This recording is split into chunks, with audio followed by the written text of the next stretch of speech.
Welcome to the Rock to Back Pages podcast. My name's Barney Hoskins and I'm here with Mark Pringle. Hi, Barney. And Jasper Mearson Bowie. Hello, Barney.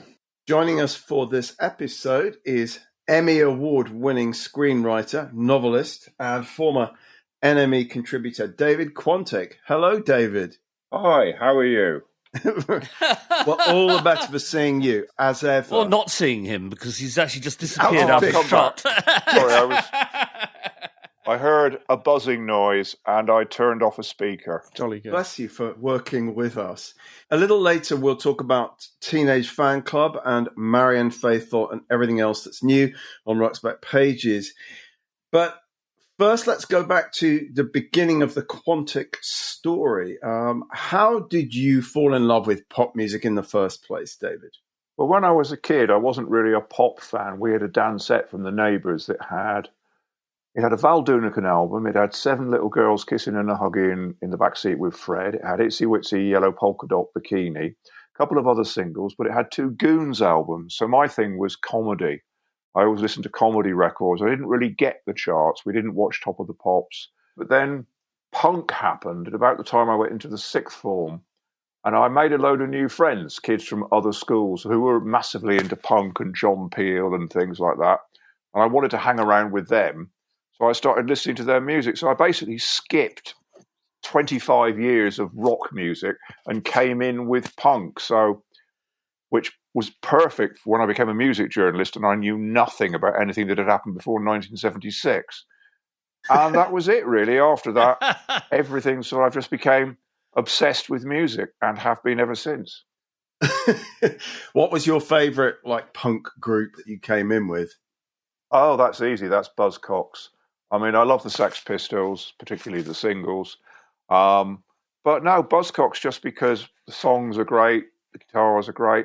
They also kind of outlasted punk because the Clash are sort of like meat and potatoes pub band who liked reggae and rap, and the Jam are just a meat and there's a lot of meat potatoes in punk. There's a lot of stodge.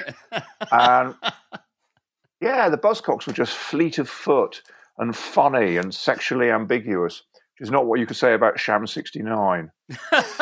The sexually ambiguous Jimmy They were Percy. not ambiguous. I remember when you first came into the NME offices, which I guess would have been 83. How did did you just walk in off the street? What was your entree into that sort of demi-monde? I remember my first day, I'd written to Neil Spencer, told him the NME was rubbish. I'd become angry for some reason because Matt Snow had done a review of a Bob Seger album. And I love Bob Seger, but for some reason this had annoyed, and I wrote to Neil, and the letter contained the words, Bob Seger is not enough, in huge capitals. And yeah, so he said, we'll come in and see if you can do better. And I remember the day I went in to see Neil, because it was Danny Baker's leaving drink. And Danny was sat on a desk in the corner with Andy Gill and I think Monty Smith, just regaling them. And I presume that's what he did his entire time. He just regaled people. Then I went and saw Neil and he gave me a Peter Tosh album because I wasn't daft. I said I liked reggae, knowing that I had discerned that Neil liked reggae. Canny operator. And the fact that he said I and I in sentences. But I did love reggae, so he gave me a reggae album and a punk album, because that's all I knew about. And that was it. I started writing and I never looked back. That's a heartwarming. Sorry. Heartwarming. Yes. Heartwarming. Okay. That's a heartwarming, I think. Let me get the words out. That's a I can't say it. That's a heartwarming tale, David. A heartwarming tale. It is. I mean, what I remember about you is that, unlike a lot of angsty young men and women, for that matter, who came into the NME office, you were just very genial from the get-go. You were immensely likable straight away. I don't know if it was the Plymouth accent or just you were just friendly and unassuming, and you always have been, and you were just, funny. That goes without saying. You talk about the Goon Show. I mean, to some extent, this episode is going to be about kind of humorous writing about pop, because you were very funny from the get-go. Did you establish that as a signature style straight away, do you remember? Well, I just wrote the way that I liked. And the thing was, I mean, the people that I loved at NME, the writers that I loved, apart from Paul Morley, who wasn't very funny at all, but, you know, Ian Penman was really funny and really charming. Andy Gill was funny, but, you know, Julie Burchill was really funny. Danny Baker was really funny. Charlie Murray was really funny. Nick Kent, not so funny. But for me, that was part of the 70s NME tradition, that, you know, you would be irreverent. You can't be irreverent and bleak. There are no irreverent goths. So to me, that was part and parcel of it, that you would love music, but you would take the mickey out of it as well. Yes. You know, I mean, the whole history of Brian Ferry in the NME, how gauche can a gaucho get? That kind of thing. That wasn't what the Face was doing. The Face were reviewing his trousers. The NME was mocking his jackets. Yes. So that to me was, you loved music, but you took the mickey out of it. Yes. I mean, what's your memory of NME at that time and in the 80s, and some of the other writers that you came in with? I'm obviously thinking about Stephen Wells. In one of the pieces that we've chosen to put on the homepage this week, which is about Lloyd Cole, you refer to Susan Williams and treat her as a sort of bona fide female, which of course she wasn't. She was Seething Wells, also known as Stephen Wells. You sort of came in around the same time as him, and I think you were pretty close friends with the late Stephen Wells, weren't you? Yeah, I was. I mean, we've probably come on to that. We ended up writing a column in the NME together. We were about the same age. And again, we wanted to be funny. I mean, when I came in at the NME, it was a really interesting time because it was a very serious paper. There was you and Don Watson, and there were a variety of people. And the bands around at the time, we'd had, you know, punk, and we'd had the fun of two-tone. We weren't really very good at new romantics and that kind of thing. So it was people like The Birthday Party. There were the new American bands coming in from that kind of green on red vibe. You know, the biggest American band were REM, who weren't famous. The Smiths were just about to happen. It was quite, not a bleak time, but it wasn't a jolly time. I think even Madness had gone a bit bleak. You know, it was like that. It was a bit like that takes some doing. Yeah, it was when like that. Madness went bleak. When Bad Manners went electro goth. So it was a serious time. Yes. You know, it wasn't Jollity Farm at all. Another of the pieces you have chosen this Style Council review from 1984 and playing Cardiff. It's a great piece. It's funny. You're quite nice about them, given that you said that Weller had words with you after it. My memory, David, I mean, and this may be a very, very false memory, is of being in the office when Weller called to speak to you, to give you a dressing down because you'd said something not altogether complimentary about him. I don't know if it was this piece or what. Do you have a memory of being called to the phone to be yelled at by Weller? Not on this occasion. I mean, he was very... In later years, I wrote a piece for Mojo, which was completely innocuous. It was about bands changing their images. And it was, you know, like David Bowie. Oh, he changed his image. Duran Duran, they'd started off as blah, blah, blah. Then they did this. Paul Weller. And then he phoned me up. This was at the height of Britpop, to say, I'm nothing like Duran Duran, and offered me out for a fight in Regent's Park. And you took him up on that, I assume. I mean, was it Pistols at Dawn? I turned him down because, to be honest, I was quite weak and frail at this point in my life. And I think he was very much a friend of Noel Gallagher at this point. But no, in the 80s, he was around a lot. He was quite accessible. And I remember being at some event and he came up to me and started asking me what I had meant by the review. And this was quite common. It was quite a weird thing about being an NME journalist because we were not a conduit between rock stars and the public. But you would go to a gig and things like Elvis Costello cornered me in a pub and said, tell Matt Snow I'm not happy. It's like, you tell him. What have I got to say? So I did tell him. And of course, he was very dismissive. But yeah, it was a period when people who'd been huge chart stars in 1979 had a bit more spare time, shall we say, and would often corner me in the pub with messages for other NME. But yeah, Weller was genuinely interested in this review because I was trying to talk about what the Style Council were all about and what was the point of them. And he wasn't actually being nasty. He was like, what did you mean by that? Which was quite friendly by Paul Weller's standards at this point. And I liked the review. I read the review again, and it's still a bit twee, because I was quite a twee writer, trying a bit hard. But it was an attempt to try and work out what the Style Council were for. And I like the Style Council, and they weren't always a popular band, particularly at NME. Let me quote a couple of lines. Weller's intended plans to create a great big furnace of burning soul passion and socialist power have often resulted in very ordinary records, onto which a sparky brass section has been tacked. That's kind of my feelings about the Style Council. But you're quite nice. And he said, this is the best thing about the Style Council. Although they're patently unable to copy, or rather mimic, their soulist, S-O-U-L-I-S-T, idols, they often accidentally create little pop gems, which is probably fair. I mean, I saw them a couple of times in that period, and I just found there was something a bit strained and actually kind of humorless about Paul Weller. I think the problem with that band was the bovine Mick Talbot. I mean, he really was, wasn't he? It was like looking at an animal in a farmyard behind a Hammond organ. Sorry, carry on. Oh! Straight in there. Never heard you so vicious, Pringle. Yes, you have. Not on the podcast. No, anyway. I mean, look, Weller has a new album out called Fat Pop, and he's kept going, hasn't he? Oh, there's a dog in the background. That's Mick Talbot. I didn't say that. He's kept going.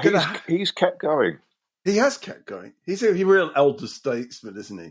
I love that picture of him and Ron Wood together, and it became a meme around sort of the internet of them as two old ladies. You know, I'm really worried about Michelle. She's gone missing. Anyone seen Doreen and Louise or something? Yeah, I mean, I can't say I'm the greatest fan of Paul Weller. I thought obviously the Jam were pretty great, but I found his sort of dad rock, soul R&B thing a bit trying. 'Cause you're the best thing that ever happened to me on the world. Hey, you're the best thing that ever happened. I want to talk a bit about, I stuck this Lloyd Cole piece in between the three you suggested we feature, David. And that's sort of ringing me because I wanted to ask you about the great Lloyd Cole Knew My Father, the Radio 2 2001 show. But first, I mean, Lloyd Cole and the Commotions were a very sort of archetypal kind of 80s British group, weren't they, in some ways? You know, quite literate, well-read, ironic. I mean, there were groups like that in Prefab Sprout and sort of intelligent, well-read groups. You're quite favourable to Lloyd Cole and the Commotions now. How do you look back on them, and why did you title that radio show Lloyd Cole Knew My Father? Well, it is a very tangled story, but I have no hesitation in telling it. I was friends with an NME writer in Glasgow called Andrea Miller, and she'd written the first piece about Lloyd Cole and the Commotions. They hadn't had a record out, but they had recorded a single Down on Mission Street, backed with Are You Ready to Be Heartbroken, which was really good, but hadn't come out, but had got them signed.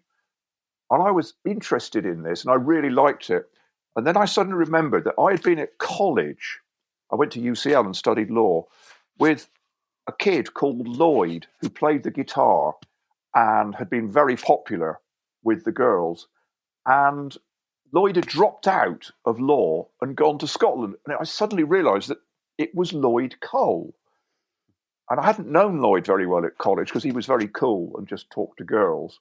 And then I found myself meeting him. And at a bizarre moment, his manager said to me, "Can you not say in the interview that you went to college in London with Lloyd?" And I think this was because they were repositioning Lloyd as part of the Glasgow wave.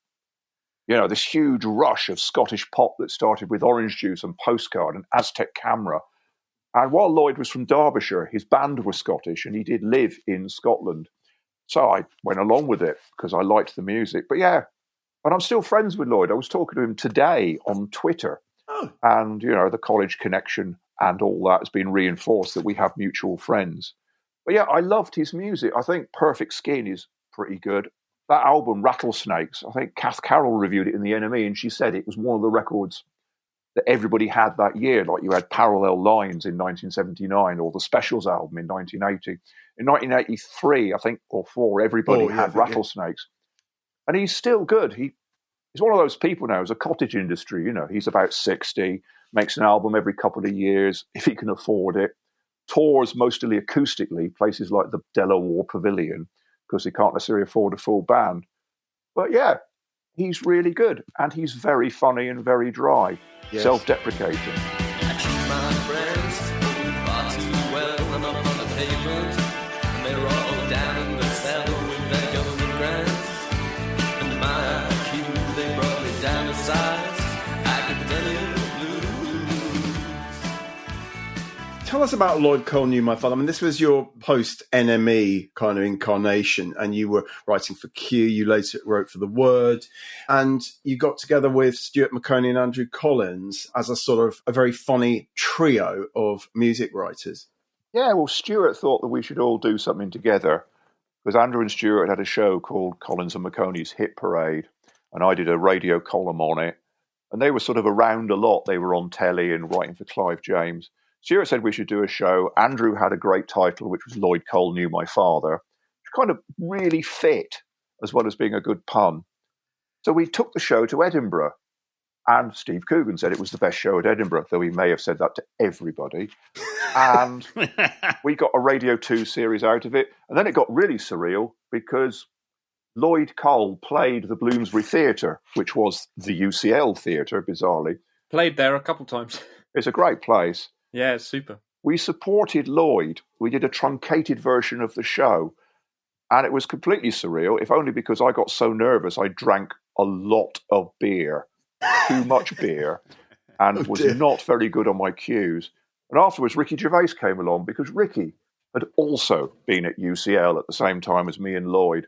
So it was the three famous people who went to UCL, who went into rock later, Lloyd Cole, Ricky Gervais, and one of the Vinces from the Clash Mark II, who was a physics and astronomy student called Greg. So I knew one of the Clash Mark II. But yeah, it was a great experience. It was a great radio show as well because we had musical guests. We had Edwyn Collins and Roddy Frame and the bloke from the Icicle Works. So it was an interesting time. And it was a great way of processing all that NME trauma, all those years of making up the letters and getting people going, you should change your name to the New Morrissey Express, and all that kind of drivel. Well, look, talking about Morrissey, it brings us on to the second piece that you suggested, which is a review of Morrissey's greatest hits from The Word in March 2008, which is pretty savage because really most people were pretty savage about Morrissey at this point. And I really love this piece. I mean, given that, I'm sure you, like me, were a Smiths fan, how did it get so ugly and obnoxious? How did Morrissey turn into this ghastly creature? It's so weird because it's one of those things where you're like, surely we should have seen the signs. And there were these little, but he was so loved. He was such a great breath of fresh air. Yeah. The Smiths music, was fantastic. And that combination of Johnny Marr's, bright, jumping guitar lines, they were a bit like High Life, a lot of it. Yeah. With Morrissey's Durinis. It was like Alan Bennett singing with Sonny Ade. It was an unusual...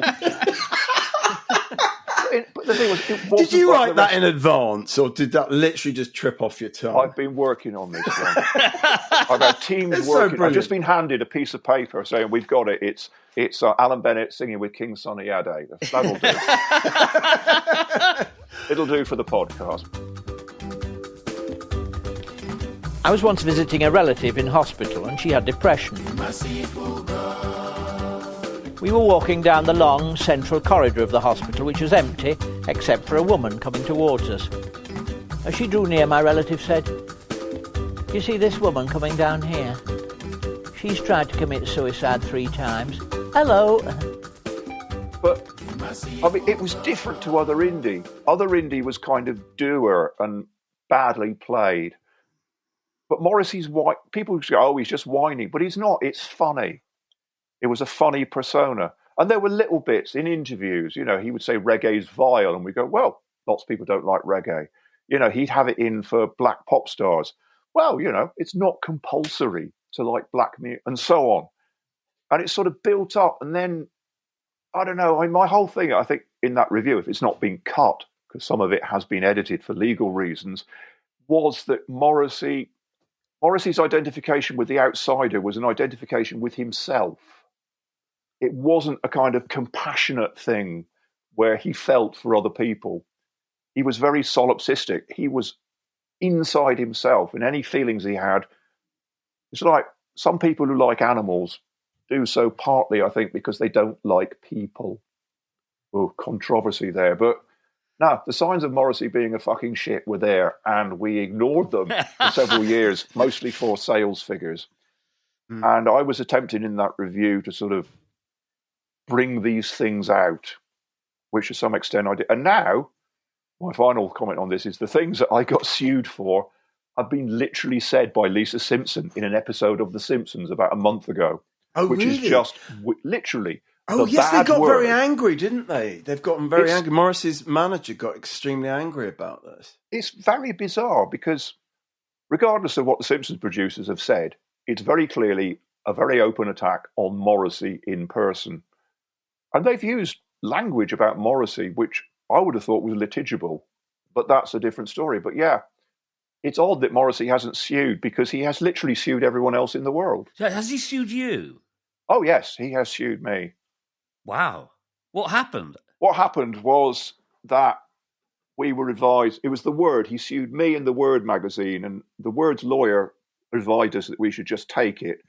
And Morrissey, fortunately, didn't ask for money because that would have caused the paper to collapse and it would have caused me to go on the game again. So that didn't happen. Fortunately for everyone. I hope this episode doesn't achieve a similar effect in your life, David. No, I will be moderate in all things. Although I have often said that if I just said Morrissey was an absolute dick who should give up now, then no jury in the land would have convicted me. But that said... Were you to say such a thing in a hypothetical scenario? Yeah. Yes. But no, what happened was that a spokesman for The Word and me read out an apology in the High Court, and that was an end of it. Although the best bit was the lawyer's letter, which I was shown. And one of the points that Morrissey made in this letter was that I had somehow been put up to this by the New Musical Express.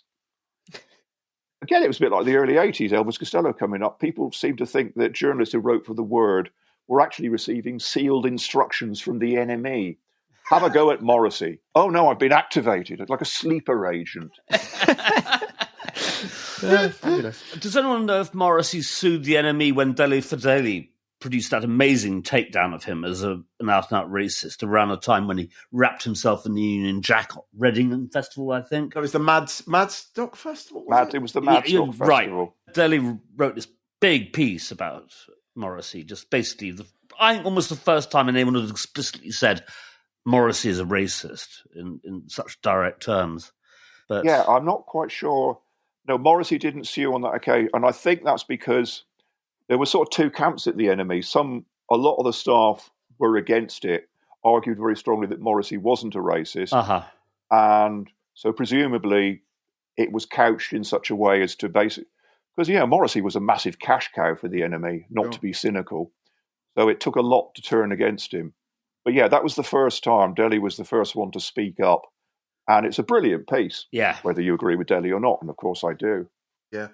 I mean, I think the main point you make in this Word review, I absolutely concur with, which is that when Morrissey came out, the first time, when the Smiths' Hand in Glove came out and then the first album, there was a sense that this was some sort of lonely kind of bedsit introvert who had accidentally become a pop icon and was speaking for all the sort of loners and introverts and unhappy young people in certainly in Britain.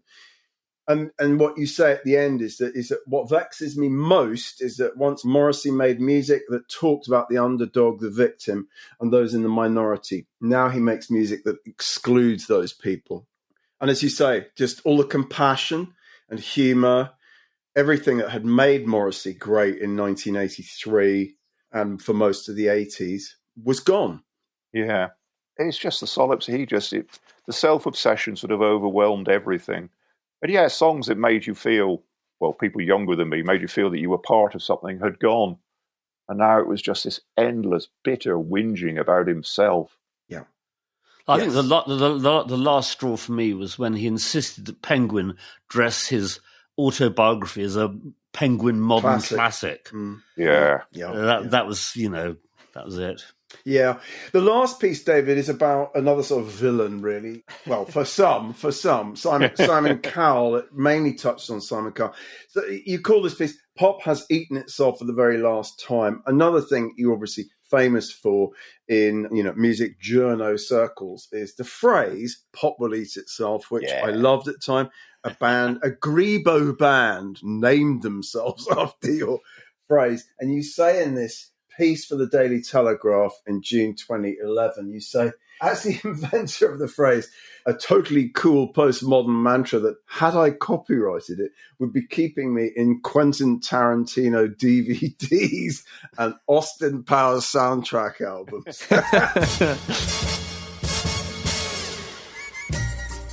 That idea of pop eating itself, how did that come to you? It was slightly bizarre, because I had just discovered via the medium of comics, Alan Moore's Swamp Thing, the snake, the Ouroboros, which, as you know, of course, is the snake that eats its own tail for infinity. And I was really taken with this idea, and, you store it. And sampling technology had just come in, and we were starting to get dance records that were built on the back of other records. And this has now happened completely, of course, but the idea, it just occurred to me that you would soon have records that were made entirely of other records. They would have no musicians on, no singing. And I just riffed on this and said, and this will happen, and in the end, pop will eat itself. And I put this in the middle of the article I happened to be writing at the time, which had nothing to do with the topic. An interview with Jamie Wednesday, who became Carter. And then about 3 months later, I got sent a single by a band called Pop Will Eat Itself, and I did not make the connection. I still have the press release, but not the single, which tells you a lot about the single. But yeah, so Pop Will Eat Itself, thank God, took the phrase, and they popularised it, and they popularised it. And I even got invited to an exhibition at Piccadilly Circus of art under the title Pop Will Eat Itself about 10 years ago, where I was treated very much like a doddering elderly grandfather from the war. People going, thank you so much for coming. Well done. It's really nice to have you here. And I'm like, this is weird. When was this? When was that, David? This is about 15 years ago. So when I was, a sprightly lad of 42. But yeah, the phrase has gone on and on. And I'm really proud of it because it accidentally fitted its era. Well, you apply it to, the X Factor and Britain's Got Talent, which I suppose were at their sort of zenith moment in 2011. And you're pretty scathing about the whole thing. And you say that they've done enormous harm to popular music, stripping it of originality and any other drive than the urge to success. But they've also kept it in the public eye at a time when, by rights, it ought to be in decline. How do you look back like nearly 10 years on that piece? I mean, do you stand by it? And did pop eat itself? Or where the hell are we with this snake phenomenon? Yeah, I think I was wrong because obviously pop music is still going. I think that my defense of it would be that this was the era of LimeWire and Napster when pop music was in crisis and people weren't buying music because they didn't have to. And it was also the first era of people being able to access everything on their phones. So the idea of sitting down with your dance set and grooving to the latest 45s had gone. People were just, looking at their phones, playing short bursts of music. But, pop music has survived. And I'm a big fan of K-pop. K-pop, not K-pop. I love K-pop. And I don't always like the individual records, as they say, but the fact that groups like Blackpink and BTS, they brought back, in a way, the Motown idea. They brought back massive, world-crushing domination through manufactured pop. So we've got thousands of producers and songwriters and groups coming up. And I think that's a good thing because I've always loved pop. I don't think you get rock music without pop because rock music is oppositional. Yeah. Rock music is teenagers being fed up with the charts. Mm. And we need, pop music's the grit in the oyster. Also, it's great. So I was completely wrong. Simon Cowell didn't kill pop, though he tried. And pop music, manufactured and otherwise, is happening. You only have to look at new British acts, particularly coming from areas like grime, to know that pop music cannot be stopped. Pop music is still annoying people. There's still street music and underground music, but there's still shiny pop music, and I love it. I like the line, "A cowl," said my dad, "is a medieval bucket for removing rubbish." My mum was more forthright. Simon Cowell is a revolting individual. It kind of sums up, really. I think it's interesting what you say about manufactured pop and how it's kind of necessary for things to be opposed to it. And I find that sound, because I don't know, a few months ago we talked about Sophie, the singer who tragically died very young. And that is like bubblegum pop to its logical extremes, to a point where it becomes almost sort of inverted and harsh again. And I find that sound also really interesting in and of itself.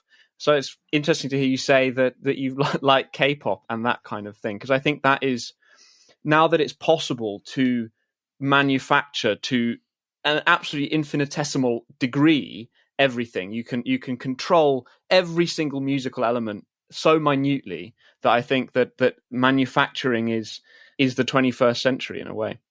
It's fascinating that, we've gone through the feat era, F-E-A-T, full stop, where this kind of Lego thing that you'll get Charlie XCX featuring BTS, and then you'll get BTS featuring Sia, then you'll get Sia featuring Blackpink. And there used to be a thing in the 70s where, if you appeared on someone else's record, you had to use a false name because of label deals. But now that there's only one label, everyone appears on everyone else's record. And it's to the insane extent that you will get, I don't know, Fleetwood Mac featuring Sonia, so I'll do a better example in a second. You'll get, I don't know, the Crankies featuring Jimmy Page. Just every combination is possible. Metallica featuring Sooty and Sweet. It reached the point where the pop will eat itself thing is even more right. That there are virtual reality pop stars. There are VR pop acts now, with a synthesized voice taken from someone else, music. Vocaloids. Vocaloids, is that the name? Oh, it's fantastic. You learn something new every day. Vocaloids.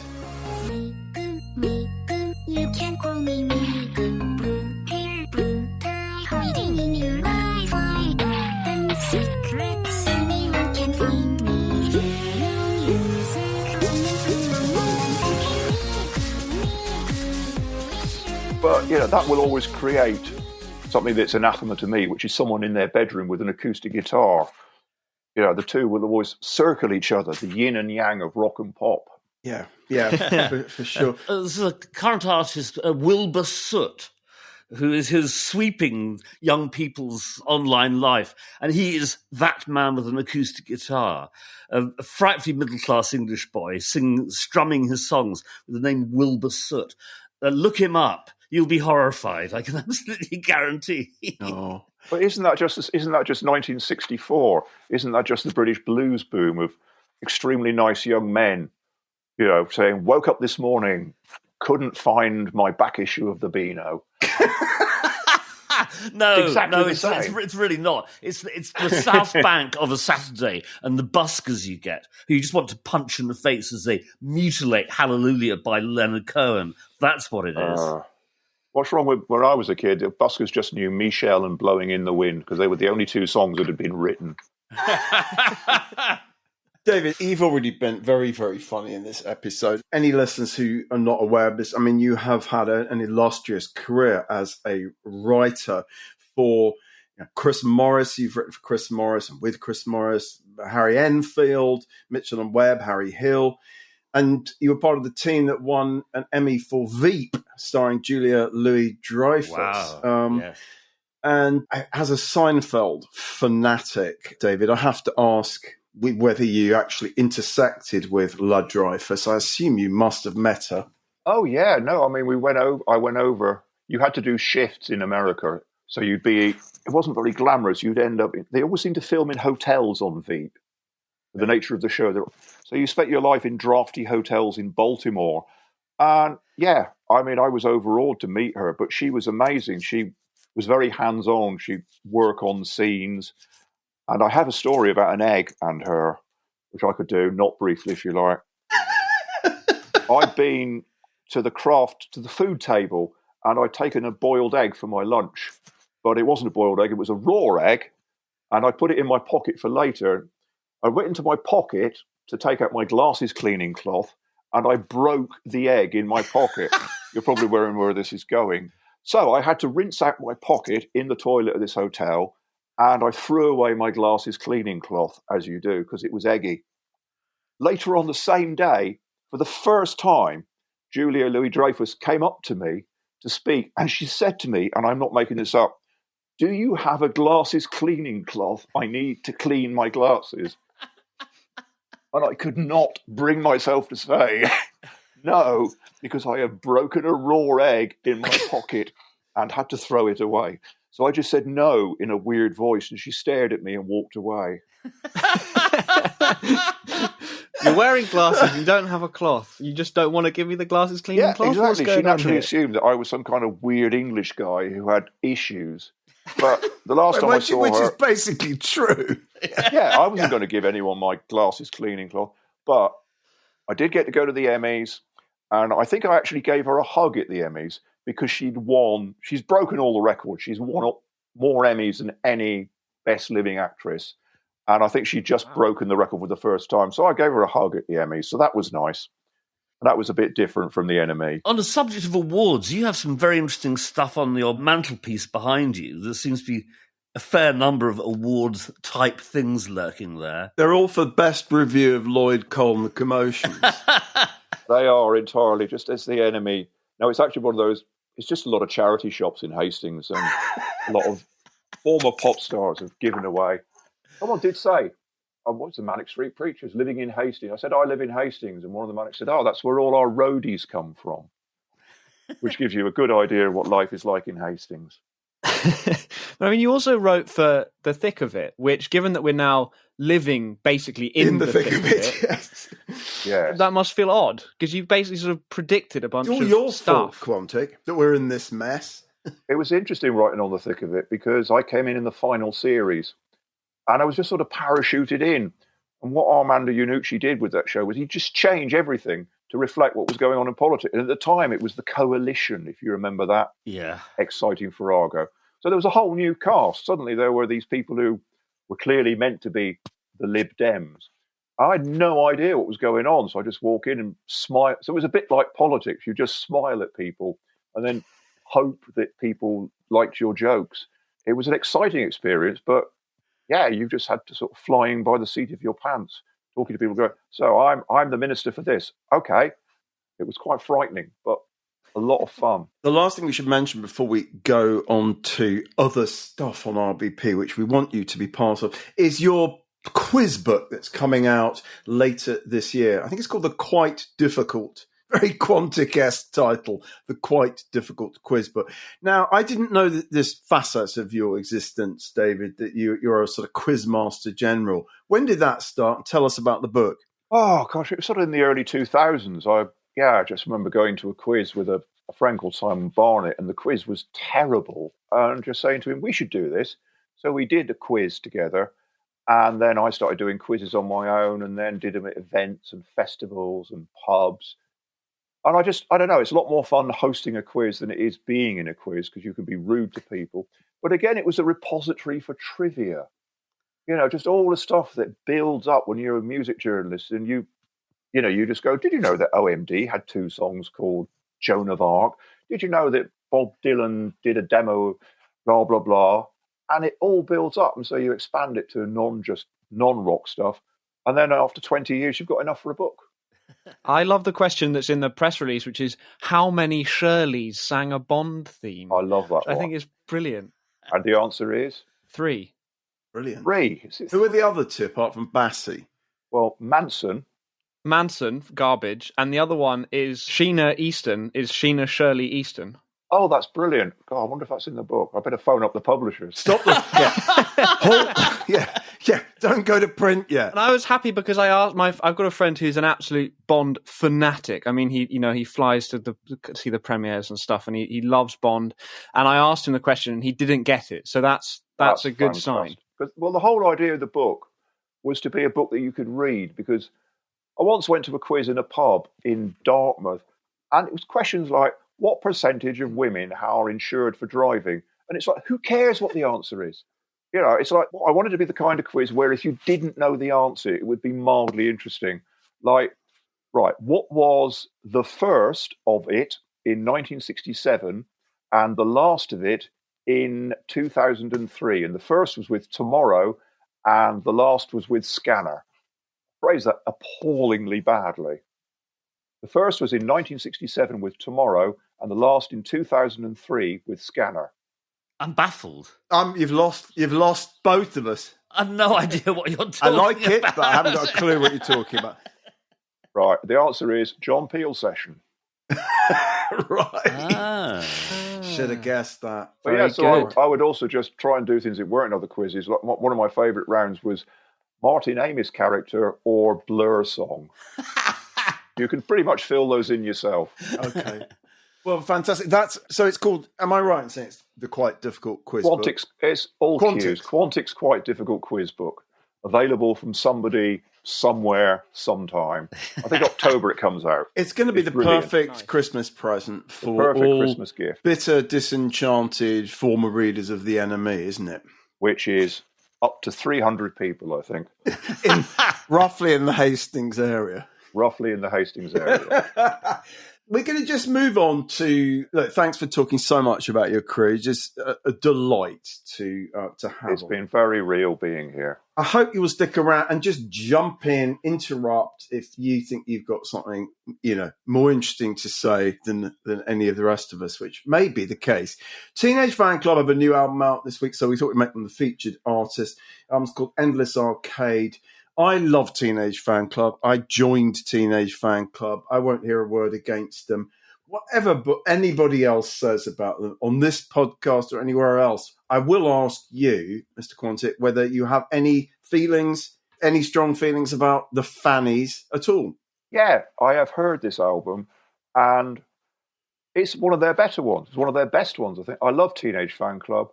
I came in during the Concept era, Denim, all that kind of stuff. Stayed for Grand Prix. I've got pretty much all their albums since, and this one, Home, is it called? That's a single. No, this new one is called Endless Arcade. That's the one. Yeah. See, I love it so much I know the title. But no. It's got Eros Childs on it. I'm right about that.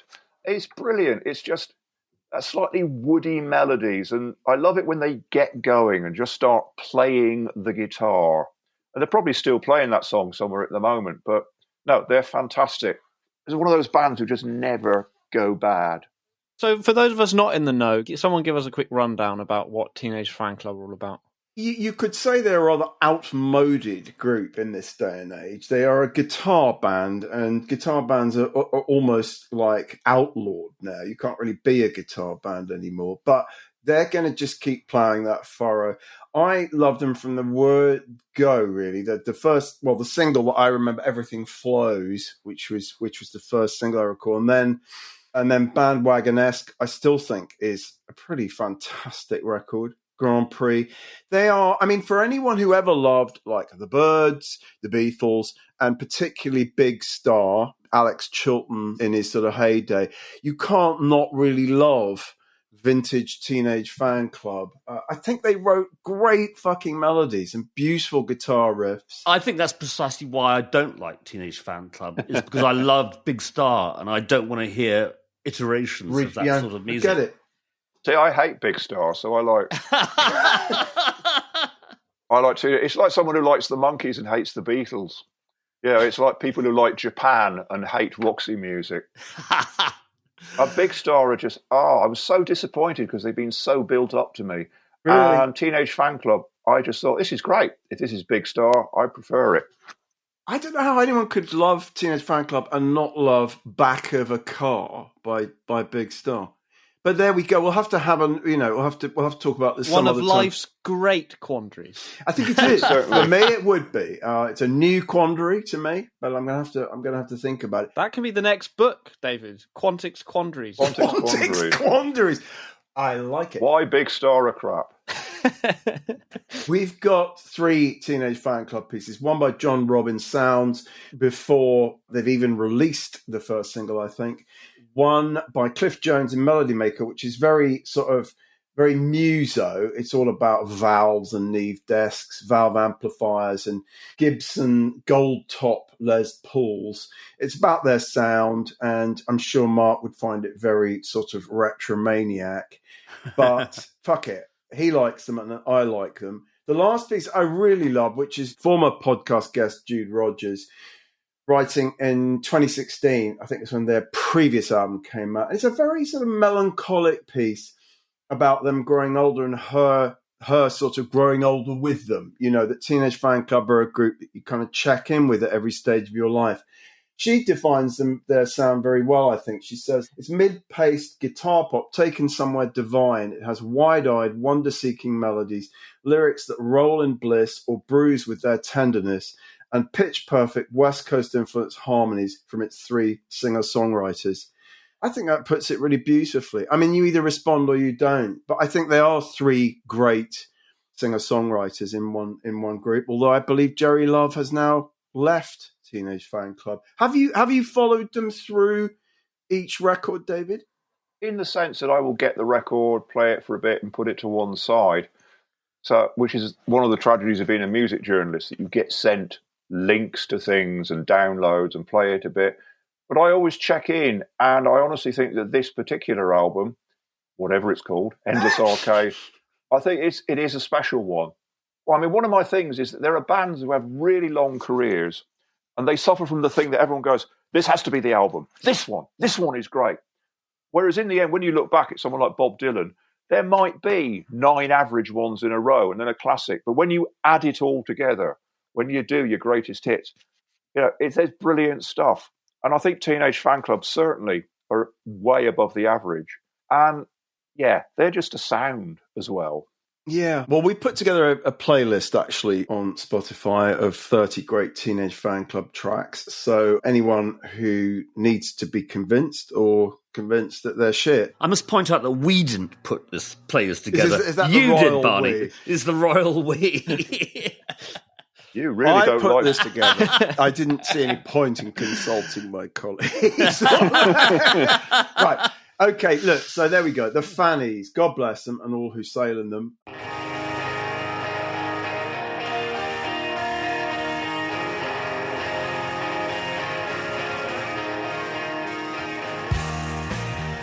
We are now going to talk about the week's new audio interview, Mark. So I hand over to you here.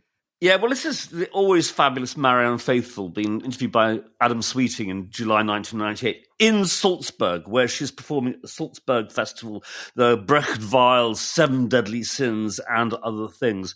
So they talk about that, and it's interesting. She talks about the new album she's recording with Daniel Lanois, Vagabond Ways. But let's listen to this first clip. Adam asks her about her self-destructive past.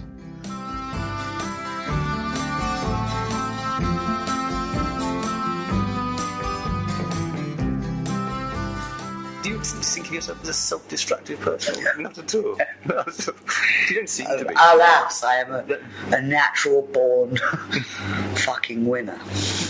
There's nothing I can do about it. I must have been living. I mean, to get that self-destructive, there must have been something very wrong. I don't know what. But for me, there must have been something very wrong that made me want to die rather than live the life I was living. And it's quite serious, that. Yeah. So a lot of things were really wrong, and they slowly, with help, of course, and some of them just worked themselves out. I sit and watch as tears go by.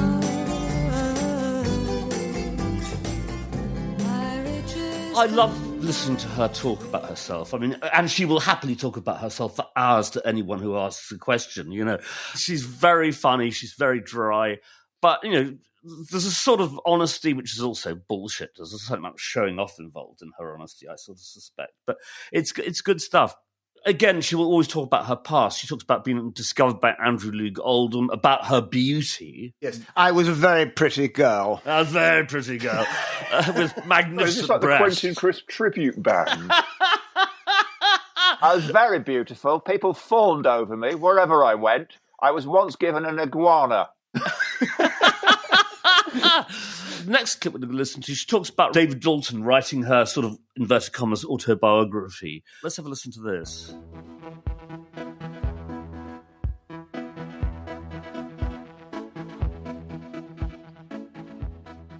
I really have been as honest as I possibly could. I mean, it's terribly relative, of course, truth, I'm afraid. I'm sorry to get so posh about it, but, and I never pretended it was anyone else's truth, but it is mine.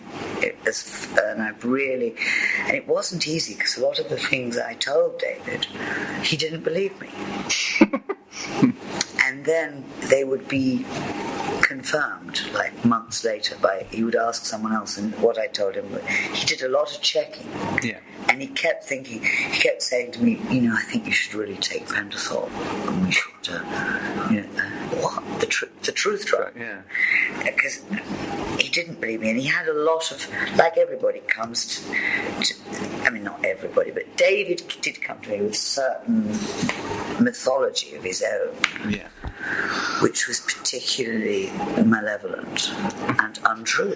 Just what you want out of a biographer, really, isn't it? To be fair, she also says that he's now a great friend of hers. That she became very fond of David Dalton. I actually think it's a pretty brilliant book. I loved it. It is a great book, yeah. True or not. We'll play a clip at the end where she talks about being the prisoner of the 60s mythology. She says she's not precious about how she's depicted, but she drew the line at the Mars bar myth, which is fair enough. Still friends particularly with Keith Richards. She says it's now is a much better time to be young and beautiful than it was in her day, which is, I think, quite an interesting observation. And how she didn't be what she could have been. She could have married aristocracy and been a sort of grand dame, and that actually, that wasn't who she wanted to be. I really enjoyed listening to this. I mean, she's marvellous. So the reason we're talking about her is that she also has a new record out this week. Very, very Marianne-esque. It's called She Walks in Beauty, and it's basically spoken word poetry. She's reading great romantic poems by Byron and Keats and Shelley and Wordsworth to the musical accompaniment of Nick Cave's sort of right-hand man, Warren Ellis. I think I've heard one track, I can't remember which one it is, but it's Marianne declaiming over Warren's music. David, what's your take on La Faithfull? I kind of like it. I don't like the records much because there is a kind of meltdown school. It's like a small group of people.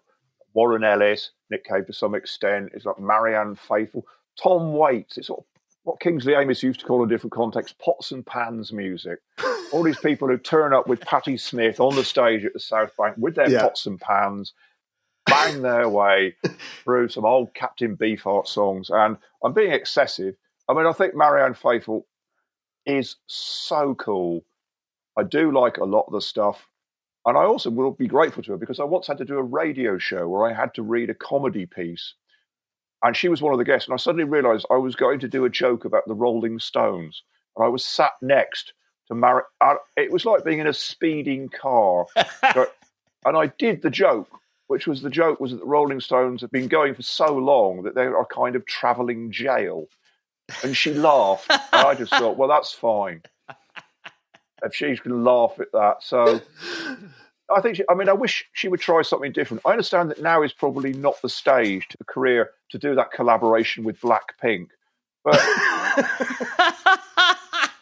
it would be nice if she stepped out of that sort of Resonance FM world of Shirley Collins and Mark Ribot. I don't know who Mark Ribot is, but he seems to be on every single record that got reviewed in the NME in 1985. That's brilliant. You're talking really about, you could call it the Hal Wilner Club in a way, couldn't you? Yes.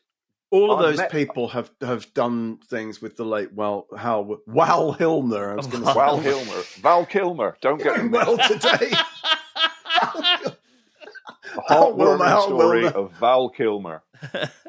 Anyway, Marianne, what can we say about Marianne? She should get like the Order of the Garter. I mean, she survived COVID, I think, much to her own surprise. Yes, because the press release says that this was recorded just before and during. Yeah, it says she nearly died. She got it very badly. Yeah. And I think everyone sort of was thinking about rolling out the obituaries and stuff, and then nope, still here releasing an album. So good for her, I say. It's brilliant news, and it's also great news for the forest, because the amount of paper expended on telling Marianne Faithfull's life story would end life on this planet.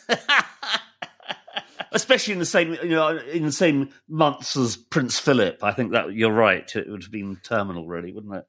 If she'd done an album with Prince Philip and Hal Wilner, there'd be no end to it.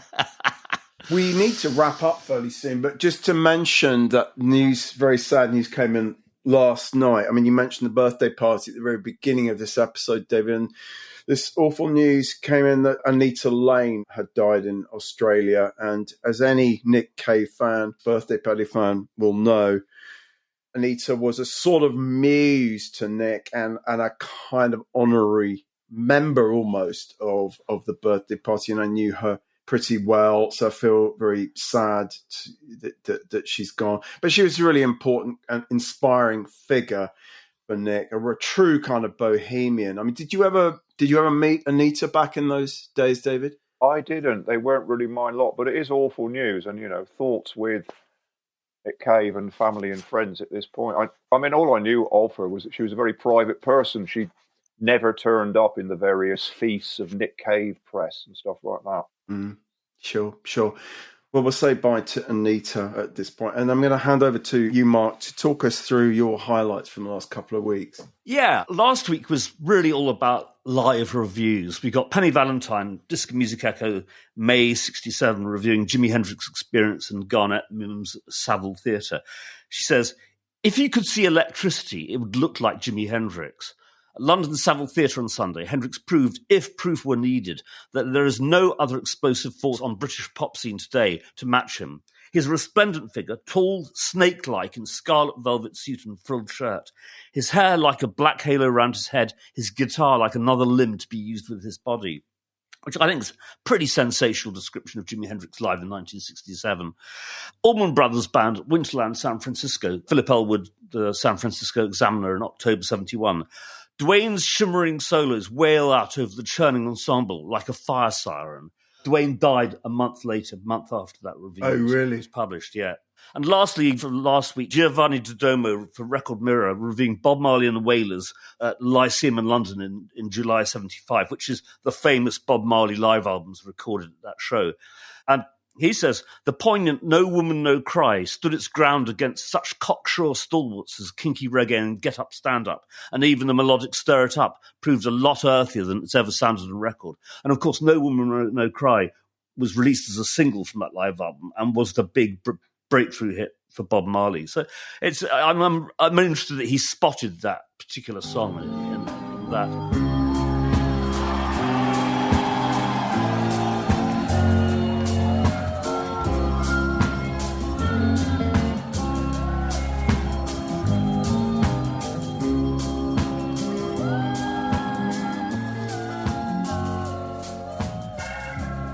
This week, I got a pretty tawdry stuff. I mean, this is the marvellous Maureen O'Grady interviews Freddie Lennon, John Lennon's dad, who had come out of the woodwork.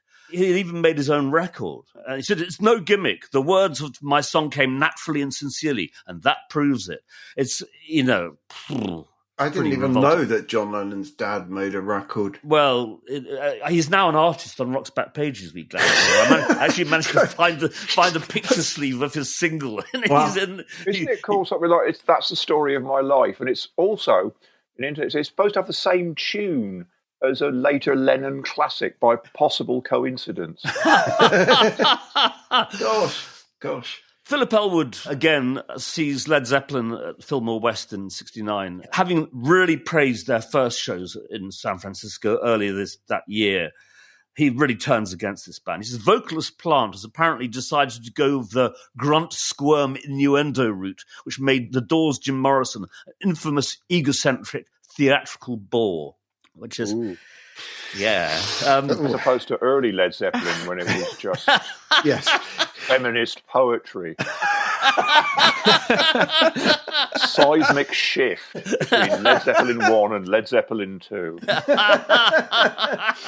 Absolutely. Lon Goddard interviews for Record Mirror January 1970. So this is only a month after it happened. Interviews Mick Taylor about the experience of playing Altamont.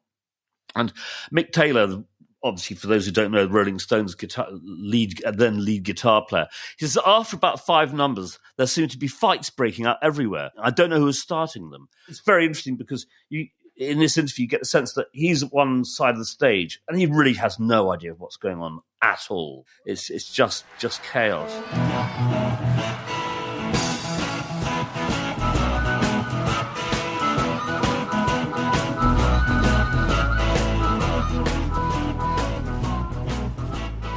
Lastly, Verdine White of Earth, Wind and Fire to Barry Kane, Record Mirror 78. None of us drink or take drugs. I've broken up with 2 ladies because of it. Verdine. And also, I don't believe him. I just don't believe him. I could be wrong. He says, success is a mystery to blacks, whereas to whites, it's a way of life, because he's been taught in the ways of dynasty. So there we go. I did have a couple of prefab Sprout Paddy McAloon quotes, but I think I'll leave them on the table. Over to you guys. In the interest of time, I'll mention the aforementioned Matt Snow, an interview with Mike Oldfield in 2009, mainly about tubular bells, which is very good value. It's actually really interesting. Smash pop hit Tubular Bells. Exactly. Can I just interrupt? I'm sorry, Yes. but we mentioned Stephen Wells earlier. He interviewed Mike Oldfield once and talked about... Mike Oldfield said, Stephen, are you a member of the Mile High Club? To which Stephen famously replied, does wanking count?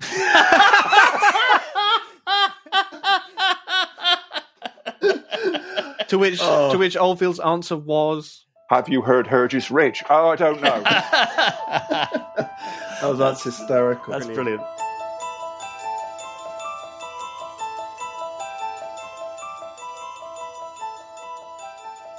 There's also, I just mentioned briefly, Richard Williams' Guardian obituary of Nick Toshers, who died in 2019, and I would say is one of the great writers on Rock's Back Pages. Yeah. We're privileged to have his work. Impossible, crazy Hunter S. Thompson type son of a bitch that he was.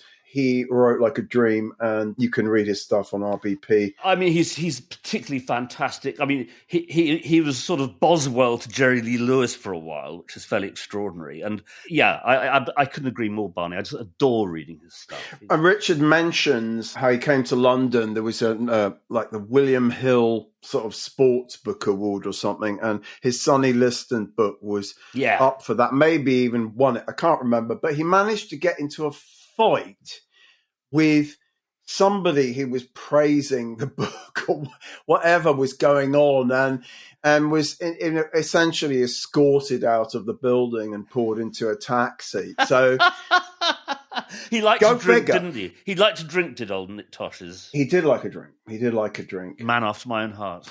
Yeah. Jasper, over to you. Just a couple of quick things to mention. First of which, sort of on the topic of pop eating itself, is a review of the BRIT Awards 2001, a report on that by Dave Simpson in The Guardian, the headline of which is Prize Fools. And it concludes on a note of wondering whether the bands that are sort of up and coming will survive. Great as these bands may be, history is not on their side. By the time newer signings are developed enough to be properly marketed, the public appetite has often changed. However, in the same way that Coldplay dispensed with their own new Radiohead tag by delivering an excellent album, there's every chance that I Am Clute, Alfie, etc. will be able to form their own identity. And if they don't, well, at least they won't have to smile and shake hands with next year's equivalent of Anton Deck. Yes. Or when was the Mick Fleetwood, Samantha Fox BRIT Awards? 1989. It actually gets mentioned in that. Does it? When presenters Mick Fleetwood and Sam Fox proved unable even to handle an auto cue. We'll never forget. Next up is a really interesting long interview. Francis Morgan in The Wire interviewing Mica Levi, who was in Mikachu and the Shapes, and then wrote the soundtrack to a film called Under the Skin, which is sort of psychological horror film, which is great which soundtrack. is fantastic soundtrack.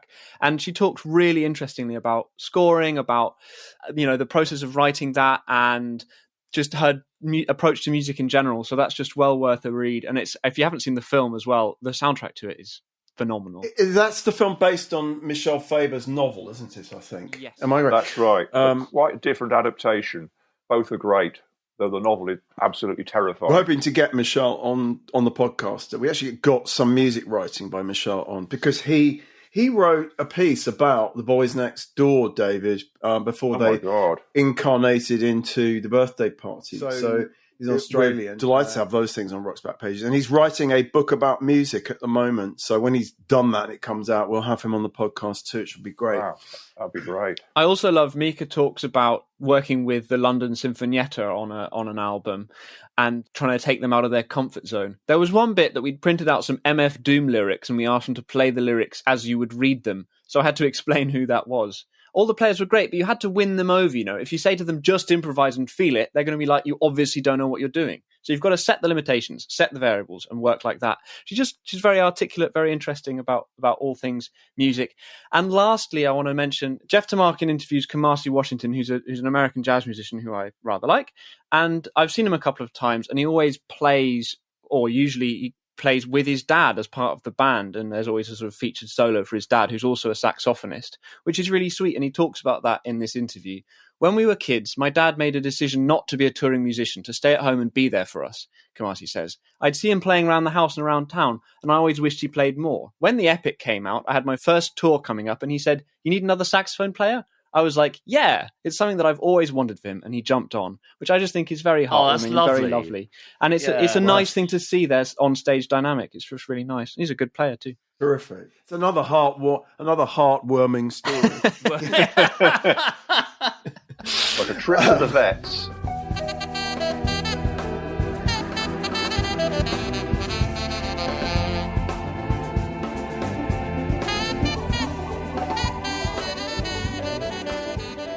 Brilliant. Well, my gosh, we've had such fun, David. Thank you so much for joining us today. I hope we haven't kept you from probably far more important and lucrative activities. Chance would be a fine. So look out for David's quite difficult quiz book in the autumn. Put that down on your Christmas list for your auntie or whoever it might be, that special person in your life.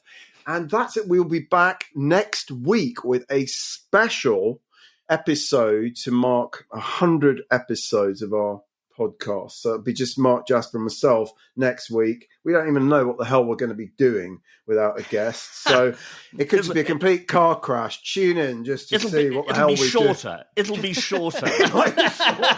Yeah, it's going to be very short. It's going to be about 7.5 minutes long. So we'll be there, and then we're back with a guest in a couple of weeks. It's slated to be Marshall Crenshaw, hoping to talk to him about Bob Dylan's former producer Tom Wilson. He's making a documentary about. So there we are. And Mark, you're going to talk us out with the last clip. Well, it's just dear old Marianne extolling the 60s mythology that surrounds her. Brilliant. The usual fun. Wonderful. And on that note, we'll all say goodbye. Bye. Thank you so much, David. Bye. Cheers, David. Thank you, David. Bye-bye. It's great. Thank you. I loved it.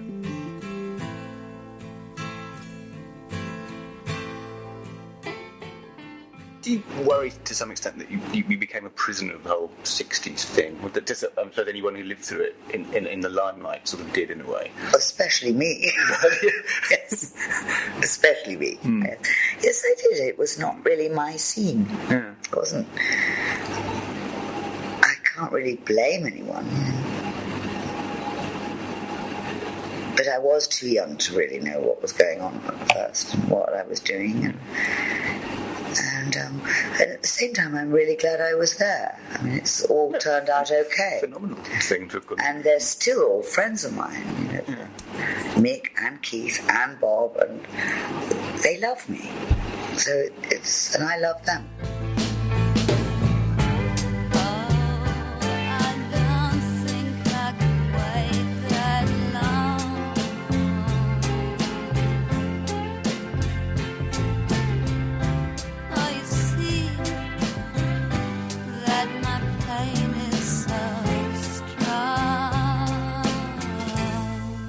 That was Marianne Faithfull in conversation with Adam Sweeting in 1998, concluding this week's Rock's Back Pages podcast. Many thanks to special guest David Quantick. Pre-order Quantick's quite difficult quiz book from any good bookseller. The hosts are Barney Hoskins and Mark Pringle, and it was co-hosted and produced by Jasper, Muriss and Bowie. The Rock's Back Pages podcast is part of the Pantheon Podcast Network. You can find thousands of articles, as well as hundreds of full-length audio interviews, at rocksbackpages.com.